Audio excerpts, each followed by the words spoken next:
Bonjour à tous. Alors, dans cette vidéo, je vais reprendre le sujet du champ électromagnétique de l'être humain en y incorporant la notion énergétique puisque, comme vous le savez, tout est lié. Donc, j'ai repris mon petit schéma, je l'ai redessiné un petit peu mieux pour que ce soit plus sympa à voir. Alors voilà, j'ai refait un petit bonhomme, j'ai bien remis les flèches pour que vous compreniez le sens de circulation du champ électromagnétique et comment j'ai gardé aussi à côté les petites explications que je vous avais données dans les 2 premières vidéos. Et bien sûr, la connexion à la Terre et la connexion au cosmos, puisque, je le répète encore une fois, et ça me fait rire à chaque fois, nous sommes des êtres vibratoires, des êtres magnétiques, des êtres énergétiques, et nous sommes comme des batteries sur pattes, et nous sommes collés à notre belle Terre pour vivre ce qu'il y a de mieux pour nous. Alors, dans cette vidéo, je vais rajouter, en plus de la notion de champ électromagnétique, la notion d'énergie. En gros, vous faire comprendre comment ça se passe autour de nous et à travers notre champ électromagnétique, et aussi à l'intérieur de nous, comment ça se passe lorsque nous allons chercher l'énergie dont nous avons besoin pour alimenter notre corps. Parce que si vous écoutez cette vidéo, vous savez également que nous sommes des êtres énergétiques, mais que cette énergie circule partout dans notre corps, de la plus petite cellule jusqu'à nos organes et notre être dans sa globalité. Alors, ce que je vais vous partager là, je l'ai en partie canalisé. Donc, vous allez peut-être retrouver des informations que vous avez déjà eues comme info, en tout cas à travers toutes vos recherches, etc. Mais peut-être que vous aurez aussi de nouvelles informations que vous n'avez jamais vues encore ailleurs, nulle part ailleurs. En tout cas, si ce n'est vers d'autres personnes, d'autres canaux comme moi-même. Donc, nous sommes des êtres capables, à travers notre champ électromagnétique, d'attirer tout ce qui se trouve autour de nous. Si nous sommes des aimants, et globalement, alors je vais peut-être pas pouvoir le faire ici. En fait, ce que je vais faire, c'est que ce petit symbole, ce petit carré losange, va représenter une particule de lumière. Je vais vous le mettre ici, comme ça on aura la petite légende. Alors, particule de lumière, qui est également, en tout cas pour moi, une particule de lumière, c'est aussi une particule d'information. Et toutes ces particules, en fait, sont tout autour de nous. Il y en a partout. Donc, je vais en faire plusieurs. Voilà, donc là, j'en fais quelques-unes pour que vous puissiez bien comprendre où je veux en venir. Donc, si je peux, pendant que je fais ça, en fait, ce que je peux vous donner comme information, et ça vous pourrez la retrouver un petit peu partout, c'est qu'à travers la physique quantique, on nous a toujours dit que ce qui était autour de nous était vide, mais ce n'est en aucun cas vide, et d'ailleurs, les travaux de Nassim Haramein nous prouvent le contraire. Donc là aussi, c'est quelqu'un que j'admire énormément à travers toutes ses recherches et tout ce qu'il fait émerger en termes de physique quantique, et surtout que certaines de ses conférences sont vraiment accessibles à tout le monde, même ceux qui ne sont pas mathématiciens, physiciens, biologistes, etc. Donc globalement, tout autour de nous, en dehors des particules d'oxygène et tout ce qui nous entoure, on a un élément, en fait, alors je vais juste l'écrire là, mais je ne vais pas non plus rentrer dans le vif du sujet. Donc le fameux vide est rempli d'éther, c'est-à-dire, pour moi, l'éther, c'est un petit peu comme de l'eau. Vous pouvez imaginer que tout autour de vous, tout ce qui est invisible à vos yeux, quand vous faites des gestes comme ça dans l'espace, vous avez l'impression qu'il n'y a rien. C'est sûr qu'il y a de l'air que vous respirez, il y a des odeurs, etc. Mais en gros, il y a plus que ça. Et c'est ça que je vais appeler l'éther. Et dans l'éther, nous avons, d'ailleurs je vais le mettre ici,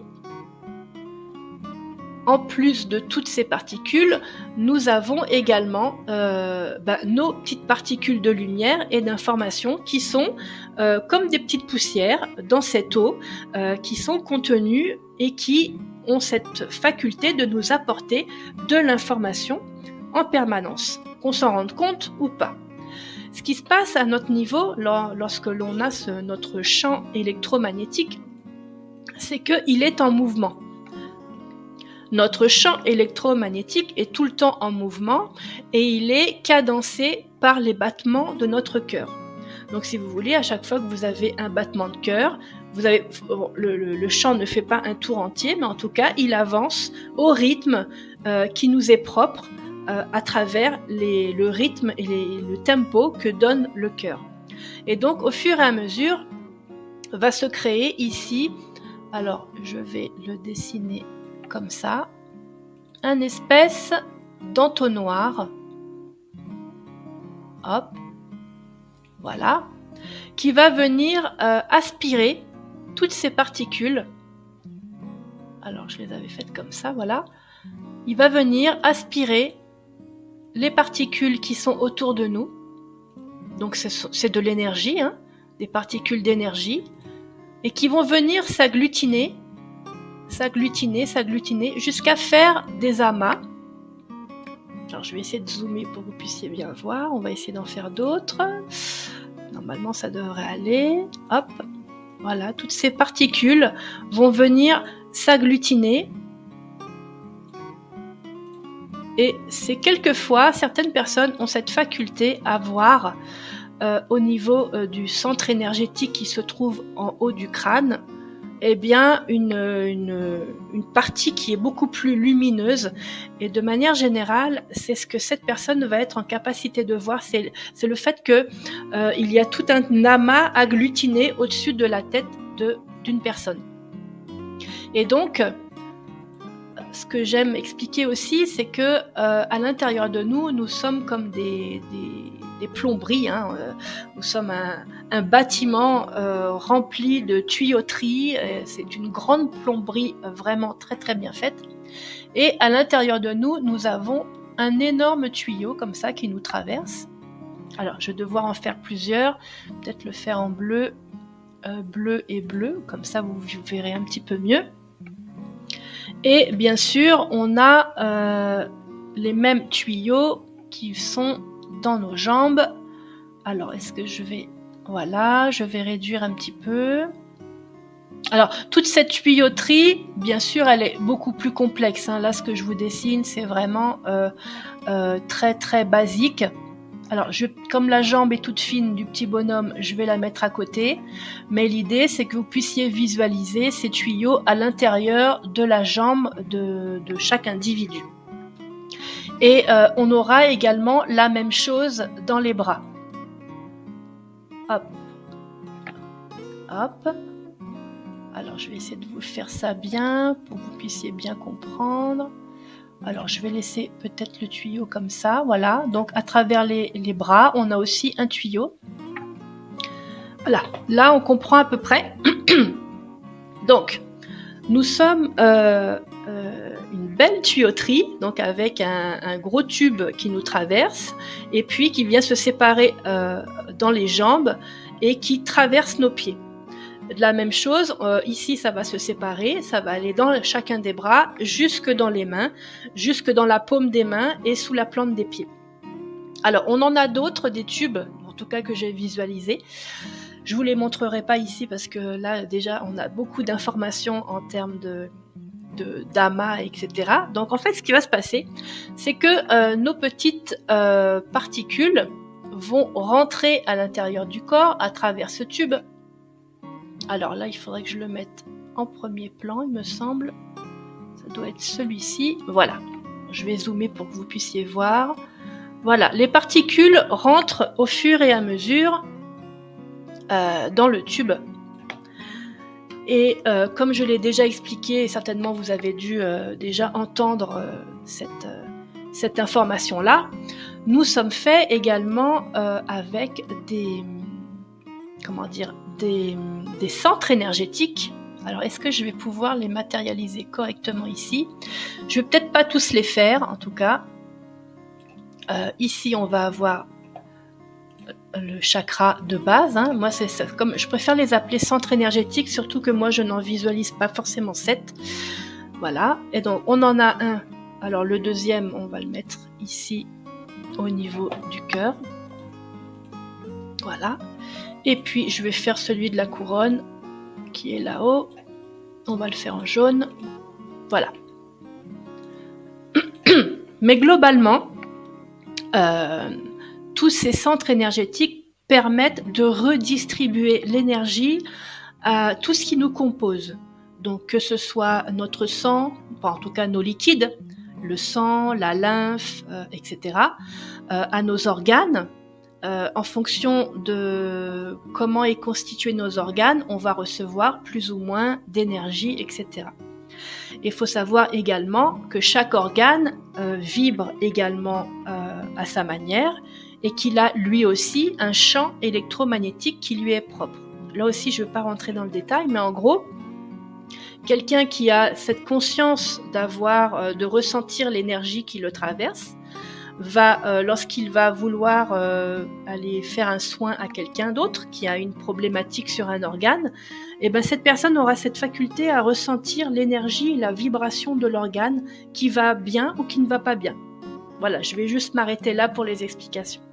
Donc là, ce que je vais revenir surtout, c'est vous faire comprendre que grâce à notre champ électromagnétique, nous appelons ces particules de lumière qui sont de l'information.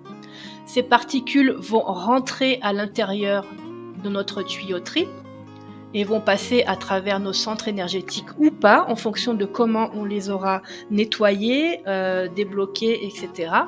Et vont pouvoir permettre d'être en parfaite santé ou en moins bonne santé ou en mauvaise santé, tout simplement. Et à partir du moment où on a cette conscience de ça, eh bien, il y a tout un tas de choses qu'il est possible de faire lorsque l'on est malade, par exemple. Eh bien, on peut aller soi-même travailler ce qui ne va pas à l'intérieur de nous à travers notre champ électromagnétique. Comme je vous l'expliquais dans les autres vidéos, on peut faire remonter l'énergie en faisant quelques petites choses et en atteignant, par exemple, en sortant d'une dépression, en retrouvant une forme de mieux-être. Et puis plus ça va aller, plus on va être en haute énergie pour retrouver la gratitude, la joie, etc. Et grâce à cette modification de champ électromagnétique, le champ vibratoire, vous allez capter plus ou moins d'énergie et d'informations à l'intérieur de vous. Et c'est ça qui fera que vous pourrez... alors on va utiliser le mot auto-guérison. Après, l'auto-guérison, c'est vraiment un vrai travail, une vraie œuvre sur soi-même. Il faut vraiment à chaque fois quand même, quand vous avez quelque chose, aller consulter un spécialiste, un médecin qui soit holistique ou conventionnel. C'est très important parce que selon moi, on ne peut plus séparer l'un et l'autre. Tout le monde doit œuvrer ensemble. Donc voilà un petit peu mon explication, en tout cas une première approche sur le champ électromagnétique et l'énergie qui nous traverse et qui s'ancre à l'intérieur de nous. Je vous dis à très bientôt dans une autre vidéo.